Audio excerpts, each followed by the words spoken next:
Welcome to Tiger Claw Radio. This is the Christmas edition for 2017.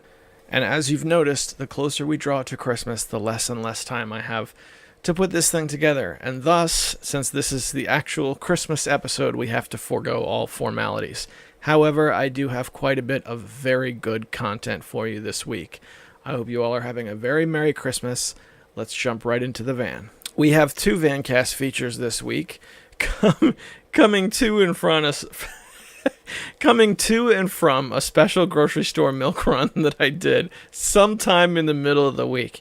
And for whatever reasons unknown, I was really fired up that day. Let's go take a listen.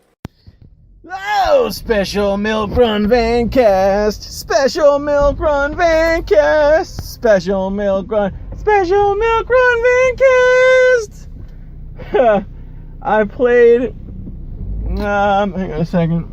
I played Friday the 13th last night. There was a big update to Friday the 13th on Steam. Wow. Quite the update. They finally released an offline mode with bots.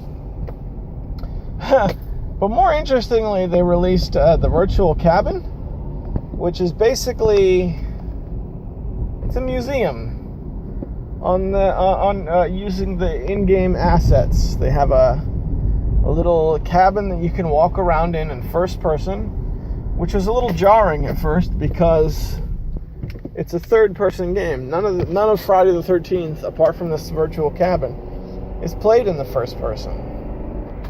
It's a little cabin you can walk around, and there's little exhibits for you to look at, little objects you can walk up to and press E, and it'll have a placard that you can read explaining the resource and its significance to the movie. Honestly, I enjoyed it. I had fun with it. I spent about 45 minutes walking around this cabin, just checking stuff out. But my favorite part is how they explained that the purpose of the cabin was during the Kickstarter. It was something they gave to backers so that backers could go in and take a look at the assets and see how the game was progressing. So they took backers-only material and just released it to everyone. Oh, that's funny. Oh. There was also a new counselor, Shelly, from Friday the 13th Part 3. The guy who supplies the iconic hockey mask to Jason. The original actor, who is now 1,000 years old, is reprising his role and recorded the sound bites, and he's back, man. You can play as another fat, slow dude who has a hard time doing things, but that's awesome. It was a nice update to Friday the 13th. Most importantly, playing the night of the update was fun because a lot of people had the game running. It was easy to get into a game with people who, were talking and whatnot. So that was Friday the 13th. I looked at the main page of Steam today, and there was a ticking counter for PlayerUnknown's Battlegrounds. The full release is coming in however many hours. Tick-tock, tickety-tock. The most popular computer game, or the most widely distributed computer game in, I don't know, ever? A long time? Long time. A lot of people bought this game. That's PUBG, so that's going to be leaving early access and entering full release. And I'm told, I did some searching, some reading of some articles, that this is not going to include a price hike, which is what I was initially worried about when I saw it. I was like, oh great, PUBG is going to be more expensive now. That's what happened with Minecraft. I bought Minecraft in the alpha, and then when they moved it into beta, the price hiked way up. And then when they moved it from beta into full release, the price hiked way up, and it's still, like, to this day, if you want to go buy yourself some Minecraft, it's like, what, $30? Yeah, so that's kind of what I was expecting to happen with PUBG, but the reading I've been able to find says to the contrary, but we'll see how it actually pans out.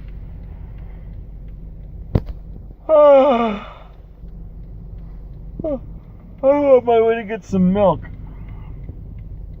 in rush hour traffic. I'm going on a special milk mission. Yo, I'm gonna get this milk. I'm going out.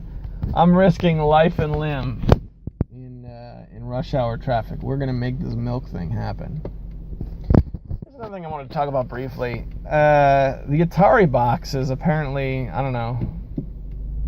You guys remember the Atari Box? What's funny about the Atari Box is when that thing was announced, they were like, Linux machine, open platform, it's open, and Linux machine, it's yeah. All of the right-thinking video game world were like, this is doomed, and you're a silly willy, and this is going to not be anything. And then most of the people who knew me, on top of that, were like, I bet CF is going to love this thing. So, yeah. So that thing faded from memory until just recently they were like, oh, we're going to open pre-orders. It's the Atari Box. Pre-orders are coming. Doodly doodly. So, I was kind of surprised to hear anything. I thought that was going to be the end and we were never going to hear from the Atari Box ever again. But they said that, and then like a week later, they were like, well, we got a few key features for the Atari Box. We need, there's some things that we need that we don't have for the Atari Box, so we got to postpone our Atari Box. This Atari Box needs something, we don't have the thing, we got to postpone it. And you know what? I bet that thing is funding, because it looked ridiculous. And even me, who loves the Atari, who loves Linux, who loves an open platform, looked in that thing and I was like, $250 to $300? You guys are smoking crack. You guys are smoking crack under a bridge. I'm sorry. I wanted it to be something viable. $150, I'd have been right there, man. I'd have been like, yeah, let's do this thing. I'll play some modern Yar's Revenge. Let's make it happen. But nah, it's a shame. It's a shame. We need a console. Oh, excuse me. We need a viable console that's not one of the big three, Microsoft, Nintendo, Sony. There's got to be one. Somebody come up with one that's not the Ouya or the Nvidia Shield or whatever. Because right now, the best console I have is a 25-foot HDMI cable that I use to plug my TV into my computer. And just after that is my Sega Genesis. Those are my favorite consoles. So that's, yeah, you know, whatever. Speaking of which, whatever happened to Steam OS? Has that ever been a topic of discussion in the last 12 months? Steam OS. We're gonna have a completely Steam-based operating system, son. Surprised I don't hear about this anymore. I'm the Steam guy, right? I'm always talking about Steam games. Even amidst my rebirth of collecting for consoles, I'm still playing some Steam games. Still playing a little H1Z1. Still playing a little Friday the 13th. But what was the deal? Was that considered a failure?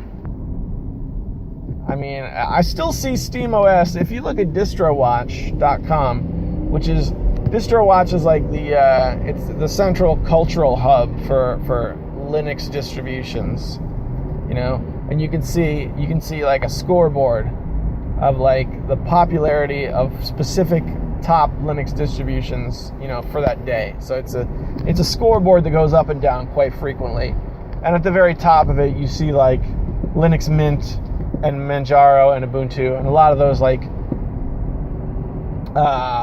big name players that you may have heard of even outside of like the Linux world.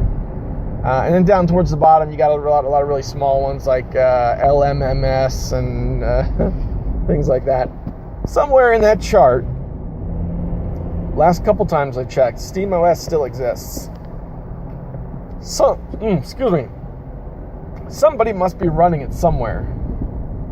I've never heard from anyone who has.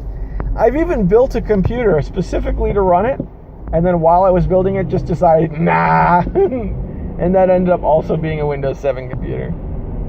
So I don't know, man. I don't know. I guess not so much a thing. I know Steam boxes kind of went away, right? You guys remember Steam boxes were all over the place? That was like, it was never the big thing, but it was like a thing that was up and coming and then just disappeared. Like there was a ton of Steam boxes one day, and then the next day, there's no Steam boxes anymore, but they've been replaced with set-top microcomputers. You can just get yourself a set-top box that plays Windows 10, and then just put Steam in big picture mode. There you go, Steam box magic. During the Thanksgiving sale, the Steam link, the system link, that went down to $5 plus shipping. I think with the shipping, it ended up being like, I don't know, 10 or something like that. But come on, Steam. For a while, I was like a true believer. I was a true believer that computers were, gonna just somehow kill the console market. I was, let me tell you, you talk about hubris. I was a true believer. I really was. But that's kind of gone away.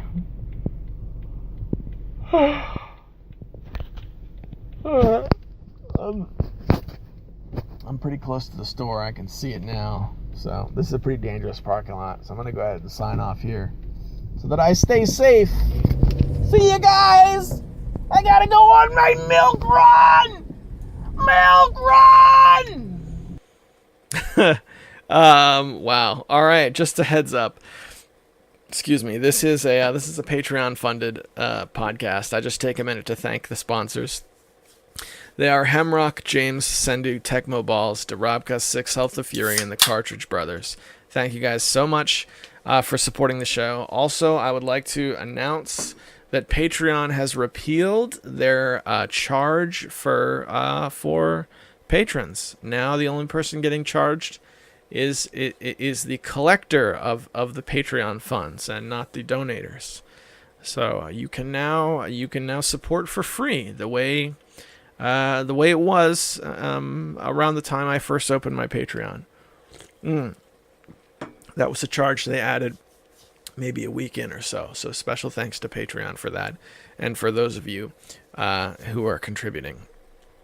For the contributors, I like to put the show up as early as possible. However, in this particular week, since Monday, the typical release day for everyone, is Christmas, I'll be putting this up for everyone as soon as it's done. So have a Merry Christmas. Let's return to the Vancast and get the return trip from the special milk run. Oh, coming home from the milk run. That's extreme. Coming home from the milk run. I got the milk. I got the eggs. I got the eggnog, which is like a weird mix of those two products. So I also had to get a bag of chips just to kind of clear the scales a little bit, but whatever. Can we please talk about Street Fighter V just a little bit? Just a little bit. Look, what's like 2 years old now? More than that? They're still releasing characters for it. Season 3! Season 3! Because we're doing characters in seasons now. It's getting ready to come out for Street Fighter V. I bought that game with the season pass. And still, I bought a deluxe edition plus season pass. Still not enough for all characters. Son, you heard me? New characters coming out for Street Fighter V. So who do we have? Well, we've got Blanca. We've got Sagat. Maximum eye poked out action. And we've also got Sakura. So, new people added to Street Fighter V. Who are you gonna main in Season 3? Who's gonna be your main squeeze in Season Fighter 5 3-5 Street Season? Me, I think I'm gonna main Rainbow Mika still, because why not? Because I know I'm not gonna switch mains now and win. So that's Street Fighter V. It's still a thing. I sat down with it and played it a little bit. Yesterday, I got to put in actually a good amount of time, probably about an hour, which is, these precious hours of game time we have, as grown-ups with children. Sometimes I'm carefully picking the game out, something I'll have been thinking about for a long time. Sometimes I'll just wander into something. Street Fighter V's got that fighter money currency thing where you got to do missions every week or so, just like it's a mobile game. So I kind of stopped going in for those at some point. So that's a lot of fighter money, fighter points, money points, dollar mobile fight points left on the table. Hey man, let me tell you something. You get 50 points with every win, brother. 50 with every win. How much is a stage? 80,000, but if you got 50 with every win. Yeah, that's right. So if you play for like 60 hours, you might get one stage. Oh man, it's so easy to rag on that game, but I do like it. Would I play it right now? No, that would be my sit-down game. Right now, oddly enough, with all the awesome things going on, I got Tekken Tag Tournament on PS2, which I've unlocked a few characters, and that game is good. I like that game.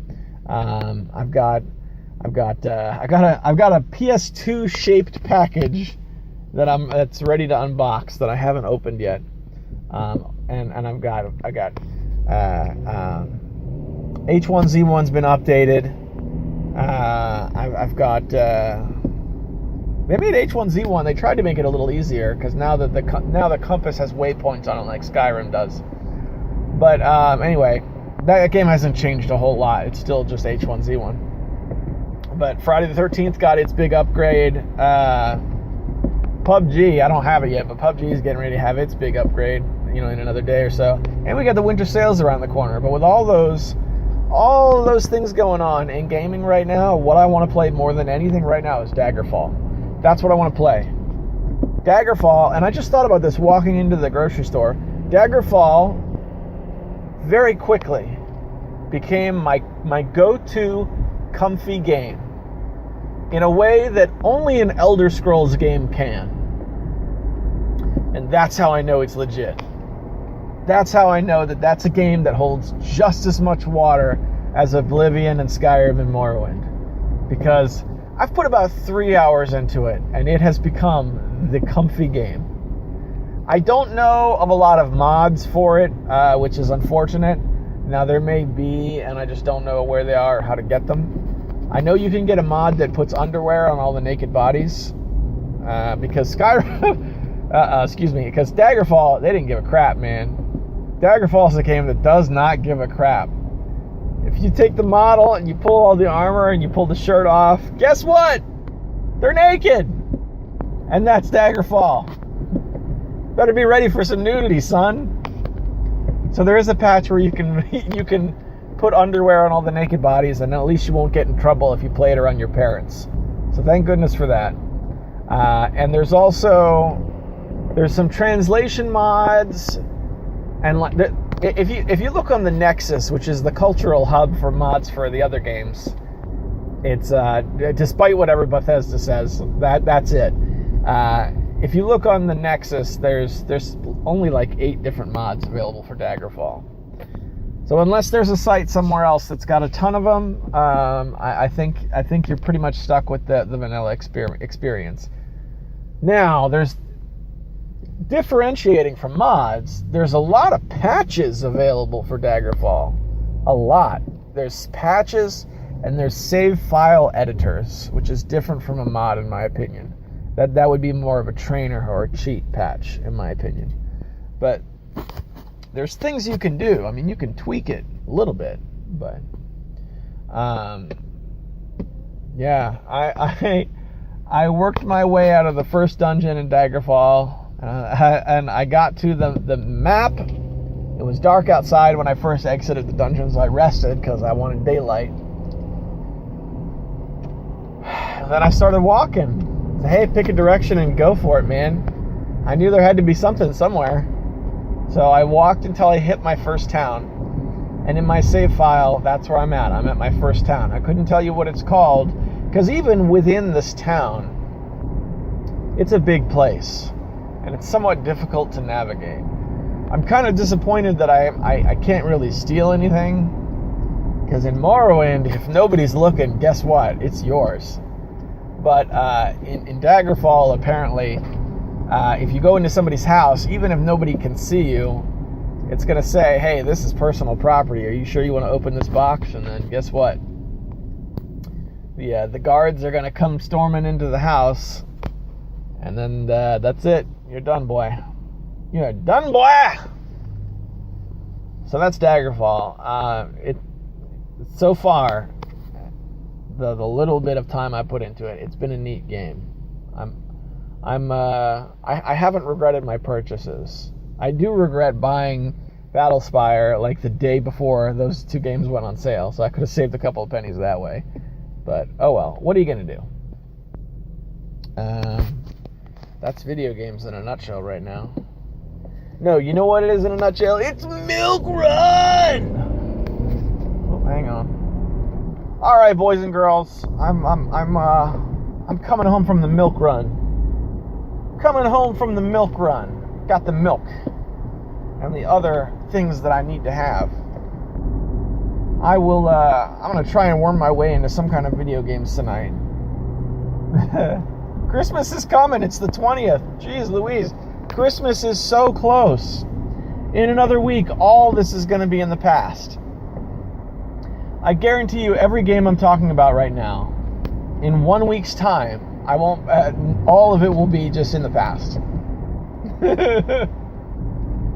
because Christmas sales, because I have Soul Calibur coming in the mail, because of a lot of things. And you know what? That's okay. I've realized I'm enough of a person to bounce around in video games that I've become comfortable with that fact, and I just let it happen now. I just let it happen. There's no reason to play a game to completion if I don't want to. Who am I going to impress? You? My wife? Nobody. Nobody at all. So that's video games.